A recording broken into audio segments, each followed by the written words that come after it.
Welcome back to the Daily Fantasy Flex podcast. This is Bryan. It is Tuesday night, so we're going over another PGA tournament. I'm here with my guys as usual, Colin and Pete. Guys, what's going on? So I think we need a ruling this week, actually, because this has been bothering me all weekend. So in our picks last week, we took away Patrick Reed last minute for no good reason other than, we're all going to pick him. Bryan, you're about to pick him. And then he goes ahead and wins the whole time. Right. I don't like retroactive rulings, but just because I really want an even scoreboard, I think we should move that, Bryan gets the win because we basically vetoed Reed from him for no good reason. If it weren't to tie up the scoreboard at 1-1, I'd say I don't care, but I don't know. I can't justify us taking away from the win from you in retrospect. So, Bryan, I know you're in favor. I'm in favor. I think we need an unanimous vote, though. Pete, are you going to ruin this party? Yeah, of course. I think he was the chalk play, and Bryan had the first pick. We were all going to take him. Yeah, sometimes that's why you get the luck. That's the luck of the draw. So, Bryan, congrats on the win. We're all square at one apiece, and the board is even just in time for the technical end of the season. I know PGA the season doesn't really end because the new one picks up 3 weeks later, but it makes for some interesting push. Maybe we can have a multiplier or something for FedEx Cup playoffs. Yeah, I like it. And congrats to Patrick Reed. We've been talking about him for a while. I feel like our content was really good last week, and things really worked out. So I was just so worried that Ricky was actually going to win in the 1 week that we're like, fade Ricky, it's going to come someday. There was no chance. Going into Sunday. How sad are you that I actually played Ricky in the Thunderdome? How bad? I'm not mad. I'm just disappointed. How about yes, that's it. So when we record the podcast, we didn't know that there was such a massive weather tee time angle. For Thursday, yeah. Yeah, so I went all in on the angle, and I didn't have Ricky in much of my other core. I didn't play him on any of the DraftKings Golf Championship ones, but I thought he was a great contrarian play in the Thunderdome, and I was the only one on him. So that's why I did. It was completely leverage play, but yeah. That ended up working out. Yeah, that was great play. Ownership play. I can never argue against ownership play. I would never play him in a lower stakes tournament, but I played him specifically in the Thunderdome because he's been low owned consistently for good reason. We've been off him in the higher stakes, and it worked out that I was the only one on him. So but it was embarrassing. I did play him, and not good. Hey, it worked out, but I'm not proud of it. Basically, you do what you have to get the W. That's fine. Yeah.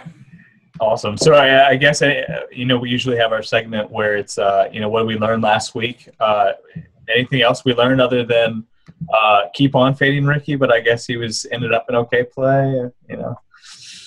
No, it's a fun one to think about as far as ownership, that we talk in passing sometimes about the metagame and especially kind of that balancing act, especially at the higher levels. And, the answer of what would it take to own Ricky, and I think there's I think weather is a good angle. I don't think you think that weather is how well do you think it's priced into the Thunderdome? I assume that it's pretty well priced in. Everybody knows. Not everyone knows what they're doing with the weather, I don't think, in the Thunderdome. Some people for sure do, but I would have guessed if you gave me over under, I would have guessed over 70%. Yeah, that's probably right around the line, maybe 60-70%, but that's pretty big. That's a big edge. Yeah, I completely agree. That's interesting. Yeah. Awesome. Okay, well let's move into this week. We have a PGA tournament and a Euro tournament. PGA is the Deutsche Bank Championship, and the Euro is the Omega European Masters. So, Colin, let's start with what we'll deem our Euro minute with Colin, where you run down the Omega European Masters. What you got for us? Omega European Masters, it definitely plays as some sort of interesting mix of accuracy and GIR course. Like all Euro course, it seems to have a little bit of a weaker fit. Scoring is definitely going to be lower than pretty much all other events on tour. And if picks aside, it is so great to see Tyrrell Hatton be appropriately priced here as a second most expensive in the field. I feel good that we kind of got him on early. That being said, I think he's finally too expensive for most of our tastes. I mean, he is definitely one of the top plays, but I think you can find better value at the top of the tier with my other favorite, Bradley Dredge, who's definitely there. Chris Wood is probably the other guy above 9K that I think I would give strong consideration to. In the mid-range, I'd say, interestingly enough, American over there, Stuart Sink, is in fact in this field. You know, we kind of see him like putzing around like this tour, but I've actually always been pretty high in Sink. It's just that he never actually gets to play that much, but assuming that he's not injured, I think he's the clear best mid-tier value in here, followed closely by someone like Ross Fisher or Greg Ruberti. Below that, if you want to go value, I definitely like Ricard Karlberg, probably most of everybody. You have other slightly more unknown people like Robert Rock and Mika Korhonen. But yeah, I think Stuart Sink, as far as high as he is, will definitely allow you to build a lot of lineups. He's more of a cash game play. He doesn't tend to finish that high, but I'd say I'm just excited to pick an American in a Euro field this week. So maybe that's what it comes down to. But yeah, that's the Euro Minute. All right, sounds great. Okay, well, let's move on to this week's PGA tournaments. Again, the Deutsche Bank Championship. It is played at TPC Boston. So, Colin, to kick it right back to you, let's give a quick course fit. What sort of golfers have historically done well? Is there a good course fit for either distance or accuracy here?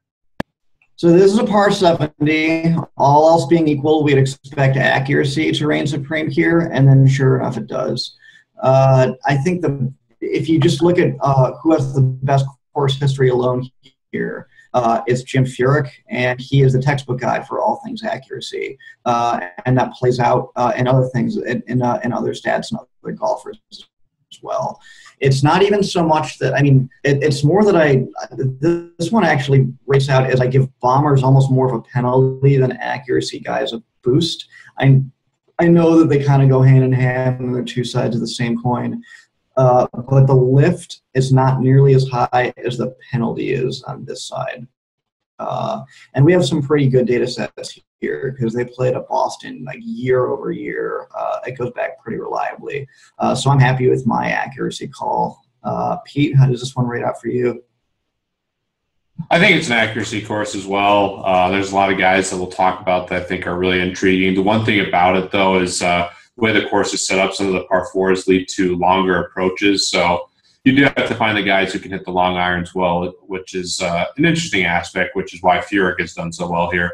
Not the longest hitter, but he's incredibly accurate with his long irons. So that's one thing. I know we're not strokes gained here in general, but that is something I have looked at, is just the longer approaches and guys who do well in that. I have some picks I feel really good about. The only thing that makes me sad, and not to talk about one specific guy, but Griot, who I think is literally like the perfect play here, finally his price is going up, which is annoying. But, so expensive, I know. Like, I mean, congrats to the guy. We're happy to see him make the big time, but it was fun while it lasted. It was so fun while it lasted, and I probably will still have a good amount of him. I think he's still a great play, but it's sad to see our guys rising up, but it makes me feel good. We've been right about some of these guys, and it's trending for the players that we've been bullish on. So now it's a little bit trickier that we can't have our go-to guys, but still a lot of interesting plays this week. So just some quick history. This tournament's been played at TPC Boston, and sort of going back to what we were discussing just a little bit ago with Pete's play and Ricky Fowler. Ricky Fowler is actually the defending champion of this tournament. So that'll make him even more interesting this week. We're always sort of Team Ricky despite the Thunderdome leverage play, but he will probably be pretty highly owned this week as he usually is, but especially so because of his defending championship here. Okay, so let's get into I think one particular angle that I think we need to mention, which is the FedEx. We have 100, and it's a 70 cut, right? Do I have that right? Yeah, it's a 70 cut, like a standard cut. Right. So we are talking all off air about how this is sort of an intriguing in between no man's land, where it's not it's not a regular cut event that we see, but it's also not a no cut event. It's sort of that in between land, and it's sort of how do you treat it? Do you skew more towards the no cut, or do you skew more towards just playing it as a regular tournament? Colin, I'll start with you. I'd probably skew a little bit more towards no cut. I think especially since the top, it's such a top-heavy tournament. It's not like it's just any no cut, which most of the no cuts tend to be anyway. But yeah, I think it's probably leans more stars and scrubs, just because it's way easier to make the cut. So you have a much better chance of, all else being equal, most people essentially regressing to their long-term averages. And that generally, basically the more opportunities you have, it's almost like having more possessions in basketball. Like the same way as like the better teams will win over more possessions, the better golfers will win over more solid opportunities. So again, it's like if you had to pick one or the other, I'd probably treat it as a no cut, but it's not quite there yet. So maybe like 70-30 cut, no cut for whatever like your decision process is. Only tournament of the year where this happens, where it's the in-betweener. So at the very least, we figured it's worth mentioning. Right, and that's kind of how I'm treating it. Definitely, it's a hybrid of the two, but you can take more risks, and I do think it leads to more stars and scrub lineups. But we'll see what happens, and definitely there's some guys that have a lot of upside that we can talk about that might not fit course fit. That still might be really great plays just because of the way the tournament's structured with a cut. Okay. Interesting.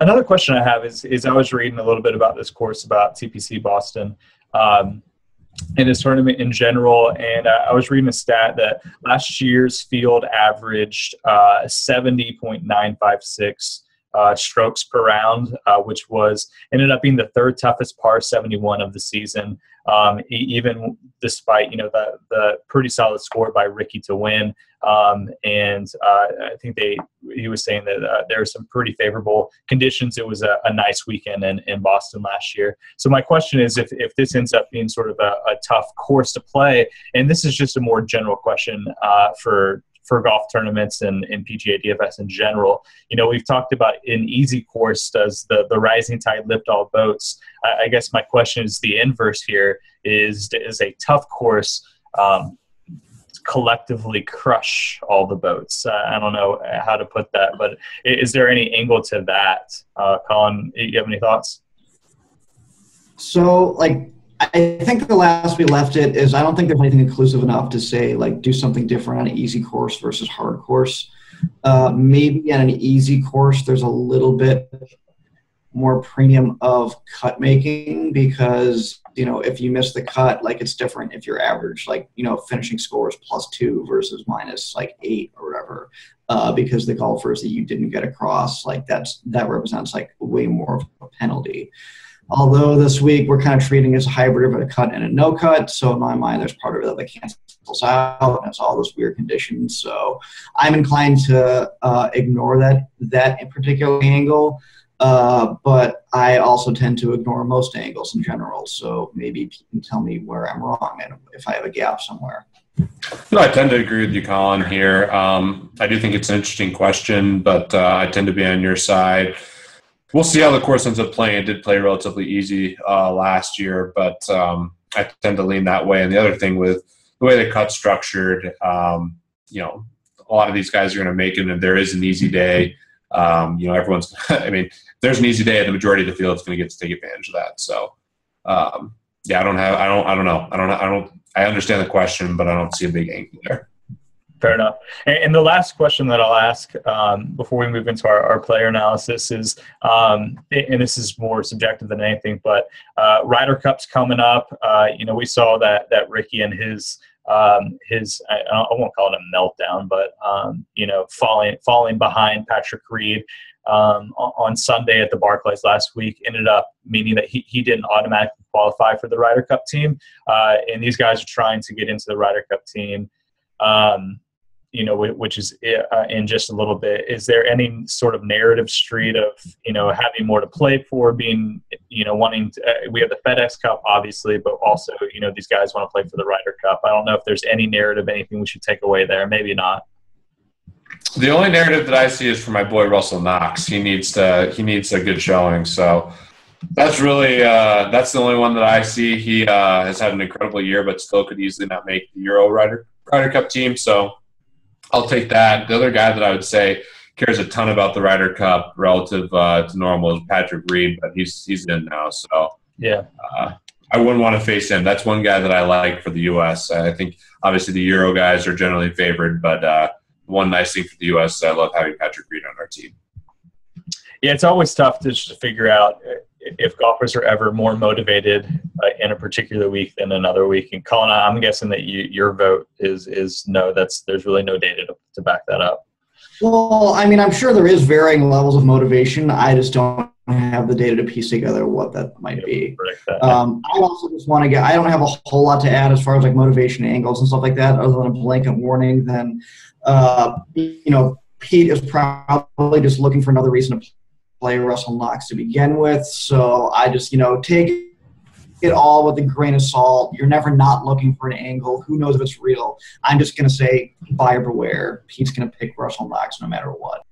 Yeah, I love Russell Knox. And one thing that does come into effect here, and we saw it last week and actually burned me a little bit, was Stenson withdrew, where he even said, "Hey, I don't really care about the Ryder Cup at this stage." So in that regard, there is some concerns there, but it is what it is. These guys, this isn't a major. Stenson went to withdrew last week if there was a major, so that is one thing to be a little bit more cognizant of, but it's not really actionable, with the exception of maybe someone like Stenson, who I don't think I'd touch in cash, even though he has a nice course fit. But in tournaments, he might be a great play because he'll be under-owned.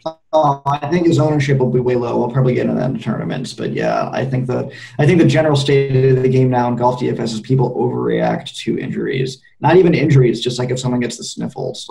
Like it's just like people, especially at the higher levels, people are just way too off to those. And I think it's a good ownership spot for sure. Right. Okay. All right. Well, let's get into our player analysis. We'll do these as usual by our tiers. We'll break them up into 3 different tiers and go through each of those. We'll start with the lowest tier, which is going to be guys on DraftKings that are under 7,000, and then our middle tier will be 7,000 to 8,900, and then our top tier is going to be guys that are 9,000 and higher, which our boy Grillo sadly is in that top tier, but good for him. Okay, so let's start with the lower tier, 6,900 and lower. Pete, you want to go? Sure, I'm happy to go. I think the middle tier is very interesting too, which we'll talk about here in a second. But lower tier is tough. I think that obviously I know Colin will probably be on Harris English, who I think is still interesting at 6,600. I really like Chez Reavie again at a low price, especially at an accuracy course, who's one of the normal guys that we see in this range that we like. Outside of that, I like a lot of the guys in the 7K range quite a bit more. Curious who Colin has. I think there's a couple guys that are intriguing in the lower range, but I just probably won't be able to pull the trigger. Someone like Danny Lee just hasn't been good enough for me to be interested in. Hudson Swafford is another guy that Colin likes, but not exactly the right course fit for him. He definitely has a little more distance. But for me, the guys that I initially like before hearing Colin's take, I really think that Reavie's going to be a nice play. I think Harris English is good. And then also Webb Simpson I should throw out there as a guy that I like. Colin, what are your thoughts? So interestingly enough, Webb Simpson is the only guy that you named in my upper tier that actually made the cut. Harris English is definitely up there, and I put Swafford in kind of that tier as well. I can't believe you whiffed on me calling Brendan Steele, who should get us anytime he's in the value tier. Just give him a standing room only. Like he's just there forever. Other guys, like it seems to be a lot of just overall good players or overall value players, kind of too good for this price.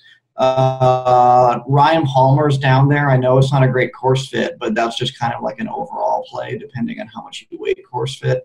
Doesn't have the greatest course fit ever. Haas is right below Swaff for me. So, like, it's there. Roberto Castro, like, again, I wish, and just for the sake of naming a new name here, which I'm happy to do, is Chris Kirk, who he is jumping at me for all things course history. I think Furyk will get a lot of attention just because of the longevity and how long that he's been here. But I'm looking up Kirk's stats right now. He won it in 14, 29th and 15, 16th and 13. Like, it's like if you can just slot him for like the upper like third of this at this price, like that's an oversimplification. I think depending on if you want a value course history or like a value pick that has course history, I think Chris Kirk is the no-brainer, depending on how much you weight that one. Okay, Pete, you got any other thoughts on this lower tier?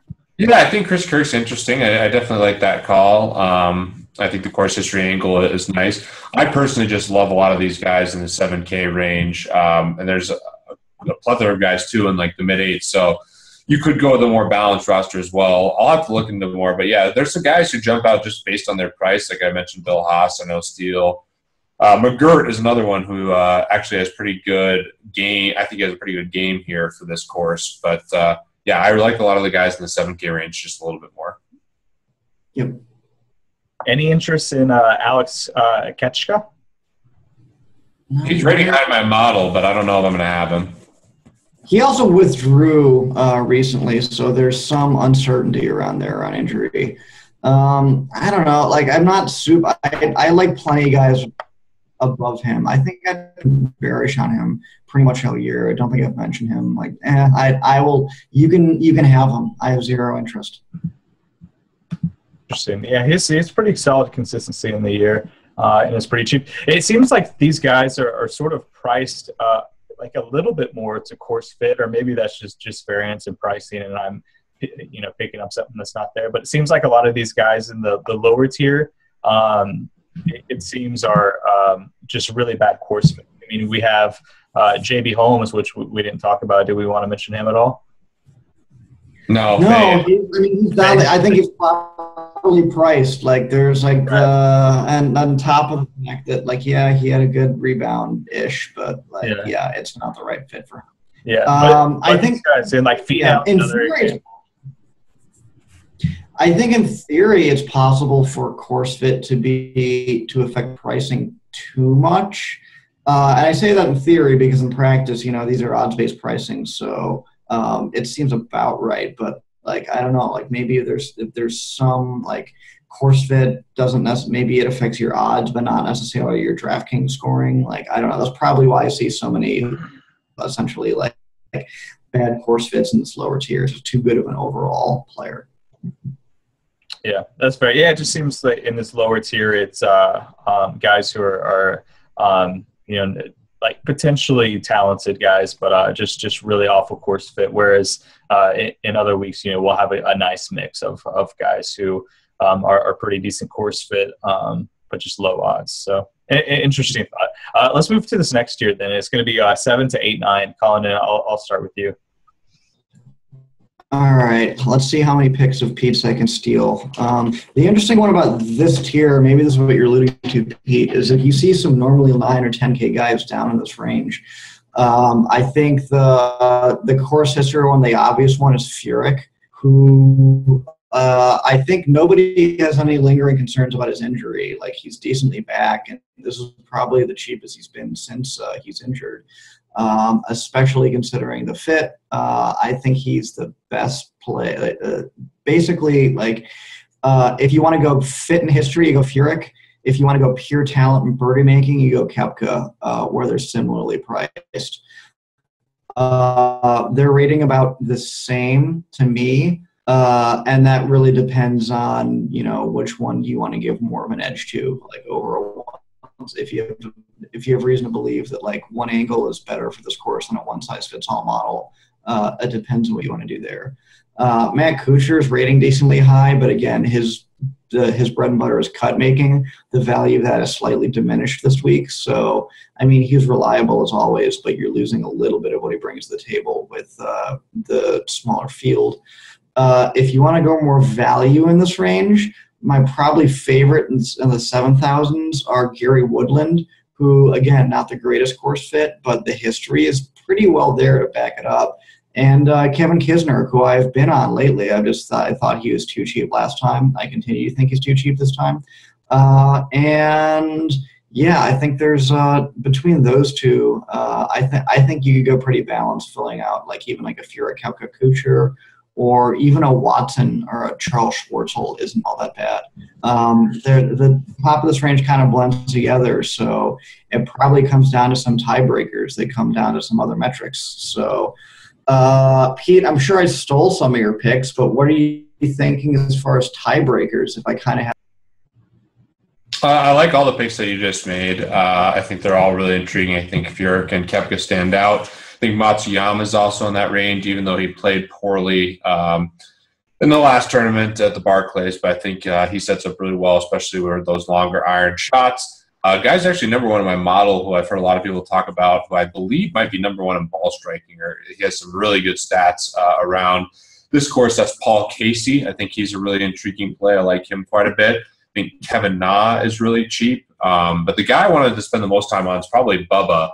Bubba had an incredible round on Sunday, and when you factor in the way the cut's set up, I think Bubba, even though his course fit is not perfect or not good, I should say, I still think he's an elite option, given that he's capable of making a ton of birdies and potentially eagles on the par fives. So I like Bubba quite a bit in this range. I think he's going to be a really popular play, and you named just so many guys that I like that I think are awesome choices this week, especially given how the pricing's set up. But I do think Koepka and Furyk will be the most chalk out of everyone here. But you also like Schwartzel a lot, who you talked about. I think Schwartzel and Bubba are two of my favorites.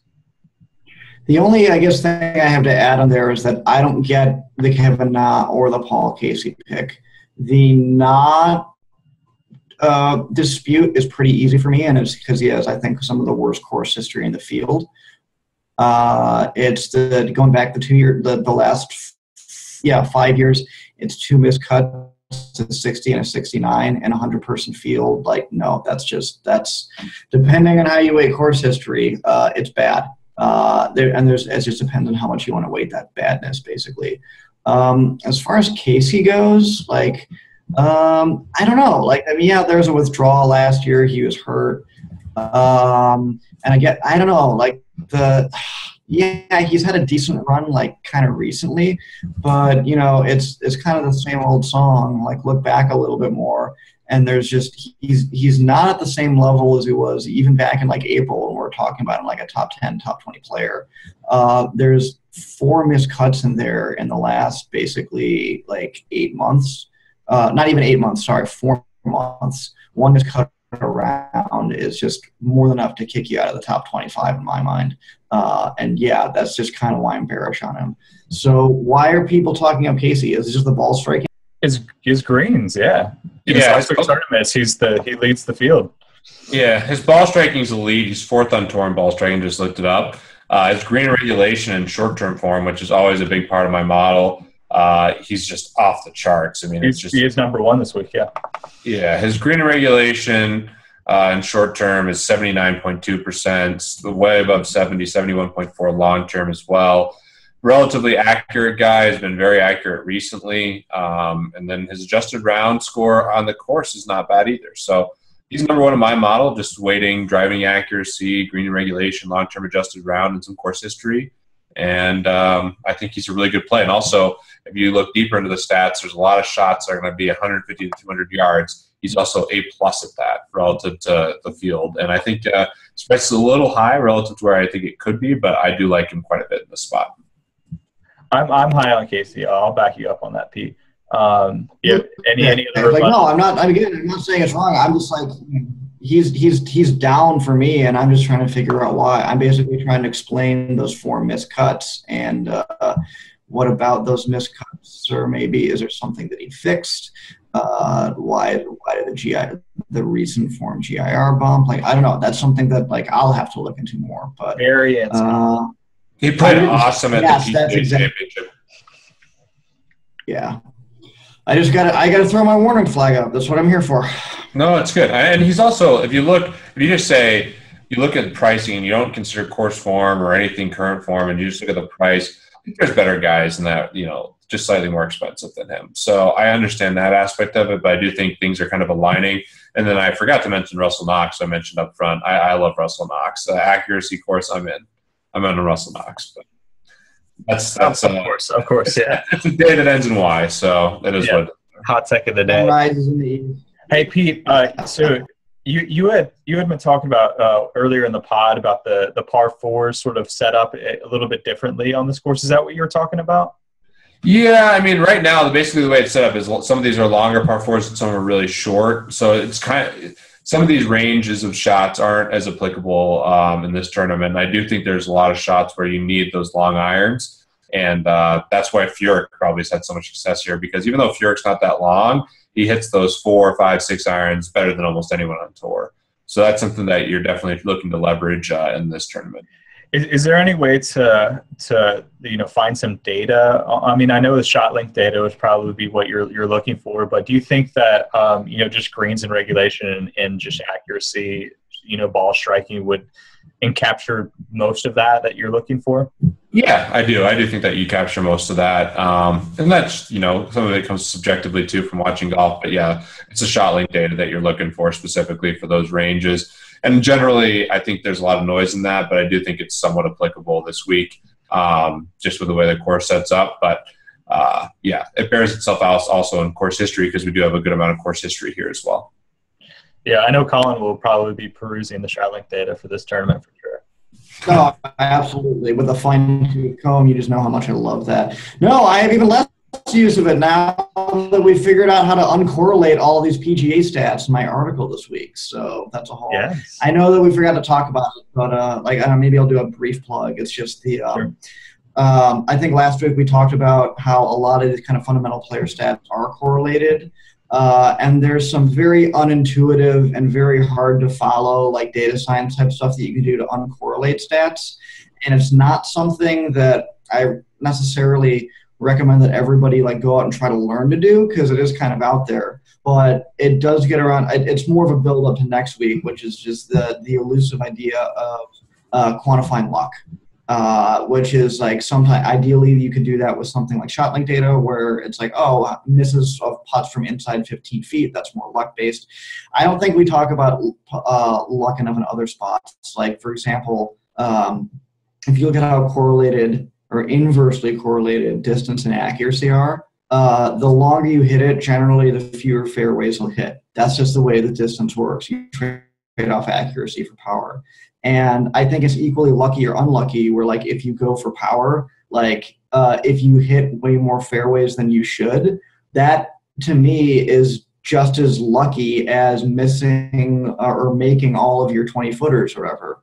So I think luck can manifest itself in different ways. And once you can kind of uncorrelate the stats, even with a black box way, you can quantify luck, you can take it out of people's long-term forms and really improve your predictions going forward. So that's where all this is going. That's my tangent, but perfect. Yeah, no, that was definitely a good article. Go read that on the site. It's up today, so check that out. And Colin, we'll have more on that next week for sure.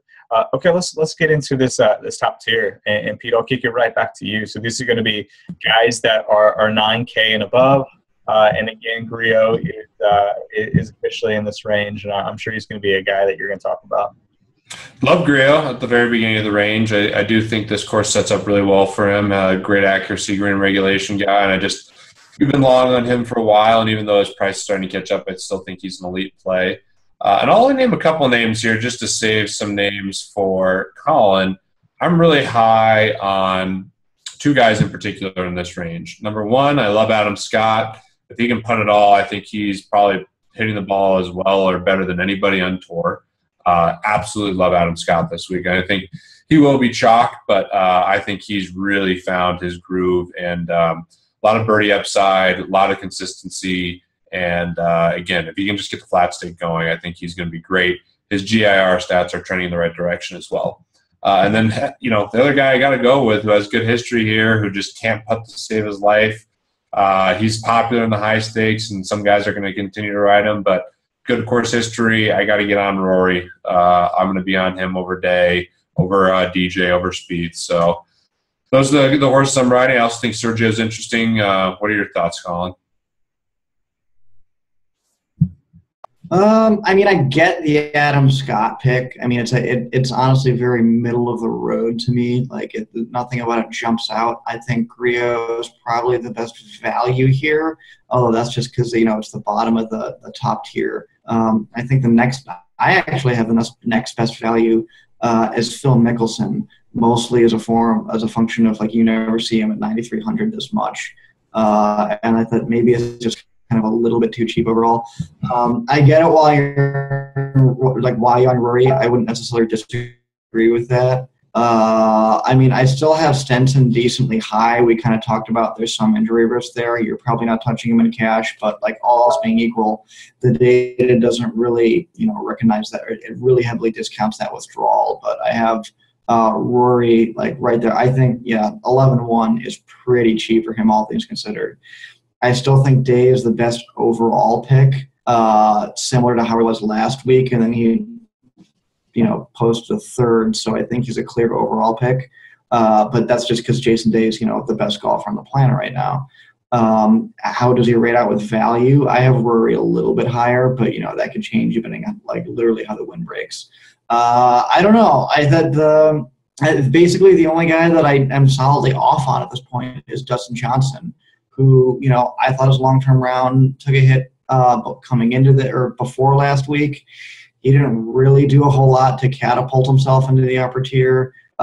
He's honestly at this price a fade for me at this point. I'd rather just spend the extra money for Day. So I don't know. There's not a whole but other than that, I broadly agree with your assessment of the top tier.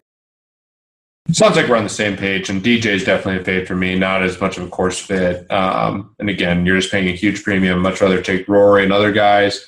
And if I'm going to spend up, I'm going to spend up today. So I agree with you there, and I think that a lot of people might be thinking that. And it wouldn't shock me, obviously, if Dustin Johnson won and he's still one of the best golfers in the world. But it is what it is. Specific to Stenson, I think he will end up being a really nice tournament play, especially in higher stakes if you're willing to take that risk. But yeah, no chance for me in cash, especially since he withdrew last week and it's knee pain that could easily come back.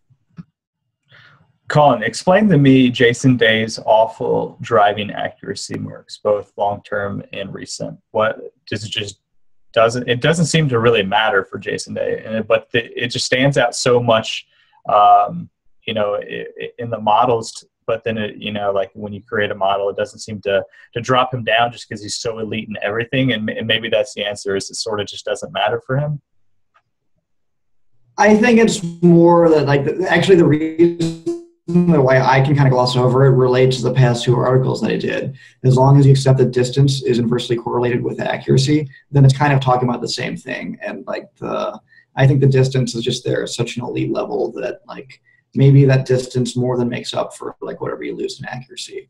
Or maybe he's just the even hitting out of the rough stuff, or whatever. He has such good iron play that he's just otherworldly. Just nothing seems to matter for him. So I think you hit on the head the first time. Is that how you feel, P? It's just for Day, he's just so good at everything that even if one thing isn't working for him, it sort of doesn't matter as much for other people. What's been his bugaboo all year is he's just been struggling off the tee and not as accurate, especially with the driver. 3-wood, he introduced or has been utilizing the driving iron, which he's been better with, but the accuracy hasn't been great. But he is the best putter on tour right now. His short game's fantastic. Made one of the best putts I've ever seen. Colin, you should check that out on Twitter somewhere. I know you don't love to watch golf, but made a 71-foot putt where he literally died it over this break, and then it went in. It was unbelievable. Golf Digest says the best putt this year on tour. He makes up for it with all these other things, and he may not hit it accurate off the tee, but he's still bombing it down there. So, he can still be the best golfer in the world, even though he's not one of the most accurate guys off the tee. Yeah, I guess that's sort of the amazing thing about Day is we're talking about his struggles off the tee and how it's been such an issue for him. Yet he has 6 top 10s in his last 9 tournaments. It's just, not many people that can struggle in an area like that and still be so good. So thoughts on Jordan? I guess I have to mention him and ask your thoughts on him. We talked that he might be getting a little bit cheaper, a little more playable. He played well last week at the Barclays. Are we getting any closer to being interested in him? Well, what was his price last week? It was right around it was like 11,000 even. Yeah. Okay. Yeah. Like that. I mean, 11.6 is like. I think it's about it's not abysmally priced like it was before. I think DJ has the worst value in actually the Big Four. So not as bad as DJ. I guess is that a glowing endorsement? It's a pick. I get it. If you think ownership's gonna be low, I would hate it a lot less back than I did even in June or July. So. It's there. I'm not saying jumping aboard yet. I probably still like Rory as a better all value play. Yeah. Yeah, I like Rory way more, so I'm off speed this week. Okay. And then last guy, Pete, I'll kick to you real quick on this one. Justin Rose, any interest? I've seen some people talk about him coming out for a big win. I think he's fine. I think he's contrarian. I think that's a tournament play if you're going to go that route. I like other guys, Terrible course history. I'm just jumping in here and saying terrible course history. That's my warning. Yeah, that's going to keep his ownership down. And, I would rather, in a vacuum even, I think I might rather play Grillo than Justin Rose at a similar price, and Grillo's a lot cheaper. So that's – Furyk, too. I mean, Grillo and Furyk to me are just way better value. So I think a lot of people will be thinking that. So there might be a really good angle with Rose. But, for me, just cash games, there's no chance I touch him. Is Furyk the chalk cash guy this week? He's one of them for sure. Yeah, he's absolutely one of them. Yeah, I agree with it. Yeah, definitely. Okay. All right. Any other thoughts? You guys want to pick some winners here? Let's pick some winners. Are we including Grillo or no? We normally do 9K. No, that's this week. All right. So I think Pete, you were last. You were the last one to win. So I think you have first pick this time. Oh, can I get? All right. Well, then I'll take the chalk and go Furyk. I want to go. Right, Bubba. I'll let someone else go Furyk. I'll go Bubba. Bubba. Oh man, I was gonna take Bubba. No, that's fine. I was gonna fade Furyk. God, I wish we had this. If only we're picking the Pro-Am, or if that was an actual event, there's a slate or something like that. There's this golfer out of Chicago, Guy Lay, who's playing that, and just club champion. I wish I could bet on that somehow, but that's neither here nor there. A little inside baseball. As for all right, who's my actual pick? I'll go Matsuyama because everybody loves a comeback. Oh, man. All right. This one I don't feel bad about. 1, 2, 3, no trade backs. That's fine. No, he's fine. It's fine. You're not getting it. No, I like Matsuyama a lot. That was another guy I was considering. Oh, gosh. Okay. I'm going to just for stealing Bubba, I'm going to go Russell Knox. Okay. Here's one other thing we could do. We could do I love it. Oh, it feels so good. I love that pick.